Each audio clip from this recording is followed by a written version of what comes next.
Mesdames et messieurs, soyez salués où que vous soyez, partout à travers les 4 coins du globe. Alors, c'est très chaud du côté de l'Ukraine. La situation est tellement catastrophique dans cette région emblématique d'Odessa. Mesdames, Mesdemoiselles et messieurs, la Fédération de Russie vient de porter des énormes coups majeurs, plus précisément dans cette ville située dans la région d'Odessa qu'on appelle Izmail. C'est une zone portuaire que la Russie a prise comme cible d'attaque ces dernières 24 heures. Mesdames, Mesdemoiselles et messieurs, mais la situation parle d'elle-même. Alors, suite aux différents actes ukrainiens autant en territoire de Russie, mais les Russes sont décidés et ils sont remontés. Alors, c'est pourquoi ils ont émis des actes de représailles, mais des pluies massives de drones sur cette localité des zones portuaires d'Izmail. Mesdames, Mesdemoiselles et messieurs, alors on dénombre là de nombreux dégâts, quelques repos éternels ces dernières 24 heures. Alors, il faut d'abord le savoir, qu'est-ce que les Ukrainiens ont fait à la Russie pour que la Russie puisse envoyer ces frappes de représailles? Et quelles sont les circonstances de ces différents actes qui viennent d'être perpétrés? C'est dans ce cadre que nous allons aborder au sein de cette vidéoconférence. Alors, mesdames et messieurs, je vous prie, vous qui nous suivez, de vous acquitter mais massivement à la réalisation de notre vidéoconférence en poussant même au maximum de partage. Oui, partagez la vidéo comme jamais. Mettez-la partout à travers le monde, dans tous les groupes possibles. N'hésitez pas, s'il vous plaît, de pousser beaucoup de j'aime pour sécuriser notre vidéo. Et je tiens à vous rappeler que nous sommes toujours dans un conflit de communication. Les Otaniens ne veulent pas nous voir ici propager mais massivement nos différentes vidéoconférences parce que tout ce que nous disons est en leur défaveur. Vous comprenez? Parce que nous disons des vérités de ce conflit russo-ukrainien. Alors, pour cela, cliquez sur le lien de notre chaîne YouTube.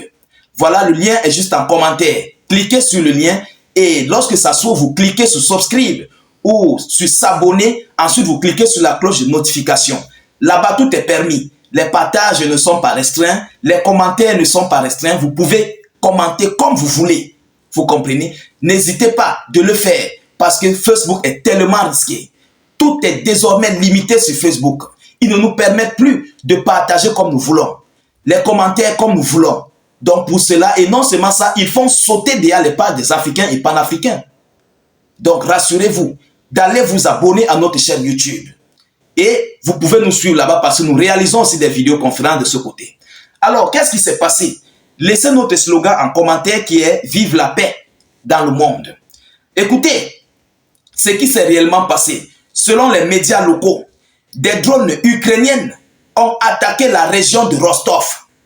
Ah oui, ces dernières 24 heures, l'Ukraine a décidé d'attaquer la région russe qu'on appelle Rostov. Et c'est une région que Poutine ne rigole pas aussi avec. Vous comprenez? C'est une région que Vladimir Poutine tient tellement à cœur. Alors la réponse est arrivée à Odessa. Après les frappes de Rostov, la réponse des représailles russes s'est fait entendre dans cette localité d'Odessa. Qu'est-ce qui s'est passé? Vendredi soir, 6 drones ont été détruits au-dessus de la région de Rostov en territoire russe. 6 drones ont été détruits. Lorsque je dis vendredi soir, il faut d'abord le savoir. Dans certaines localités en Russie, il y a des zones où ils ont +1, des zones où ils sont à -1 et des zones où ils sont pareillement à nous. Donc, comme au Russie c'est vendredi, chez eux c'est vendredi. Mais il y a les zones où ils sont il y a samedi, des zones où ils sont encore à jeudi. Vous comprenez? La Russie est tellement vaste. Alors, c'est pourquoi ils ont dit vendredi soir, 6 drones ont été détruits au-dessus de la région de Rostov, a indiqué le gouverneur suite à la chute des débris dans le champ. Donc, lorsqu'on a détruit les drones, ils sont partis tomber dans les champs de broussailles. Vous comprenez? Et ils ont fait la chose. Alors, l'herbe a pris feu. Les pompiers ont rapidement éteint l'incendie. Mais après, ce qui s'est passé, écoutez, après cela, des informations ont fait état d'une frappe de drone des forces armées russes sur l'infrastructure portuaire de la ville d'Izmail. Je tiens d'abord à vous rappeler qu'il y a de cela quelques jours, la Russie avait détruit des navires. Ah oui, des navires ukrainiens. Il y a de cela 48 à 72 heures. la Russie a détruit des navires ukrainiens. Bon, maintenant, la Russie vient encore de lancer des frappes de représailles sur cette localité d'Izmail.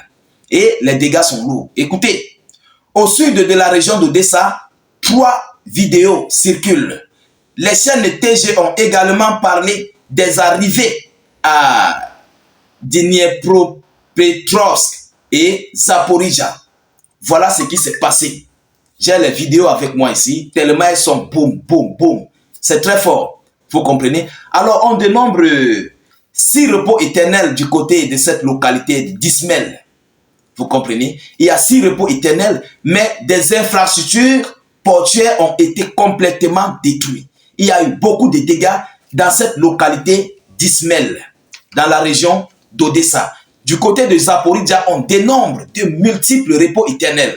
Alors, les Ukrainiens n'ont pas encore envoyé les chiffres, mais il y a de nombreux repos éternels du côté de Zaporizhzhia et aussi du côté de Dnepropetrovsk, dans cette ville ukrainienne. Parce que la Russie a émis des actions vraiment lourdes. Ce sont des pluies, on parle des pluies de drones. Ah oui, dans ces 3 localités, Odessa, l'autre localité est Zaporizhzhia. Vous comprenez? Alors, suite à cette action qui vient d'être perpétrée, mais il y a de nombreuses pertes du côté otanien.